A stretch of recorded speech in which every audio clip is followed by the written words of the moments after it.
নিরামিষ করে বানিয়ে ফেললাম দারুণ স্বাদের পনির আখানি। ভাবলাম শুধু এপিটোপিট করে তুলে ফেলবো, কিন্তু এত আদুরে এই পনির বলার না, একটু জাল বেশি পেলেই ধাম করে ধরে নেয়।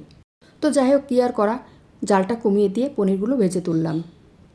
এই রান্নার মেন যে উপকরণ সেটা হচ্ছে শুকনো মশলাগুলো, আর সেটাকে ড্রাই রোস্ট করে একটু ব্লেন্ড করে নিলাম। খুব বেশি মিহি কিন্তু করব না। সেই সাথে সাথে কয়েক টুকরো কাজুও পেস্ট করে নিলাম।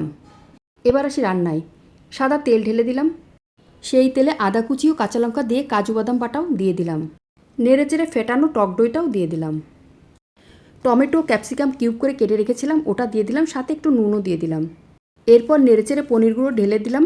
তারপর জাল হয়ে গেলে ভেজে রাখা গুঁড়ো মশলাও ঢেলে দিলাম। তবে মশলাটা একটু পরিমাণ করে দিতে হবে, আমি অনেকটাই ভেজেছিলাম, অতটা আমার লাগেনি। ও হ্যাঁ, আমি কিন্তু একটু মিষ্টিও দিয়েছি। এটা কিন্তু ঝোল ভালো লাগে না, একটু গ্রেভি ঘন হলেই ভালো লাগে। এই প্রথম আমি পনির আখানি করে খেলাম, ভালোই লাগলো। পোলাও বা ফ্রাইড রাইসের সাথে দারুণ লাগে খেতে।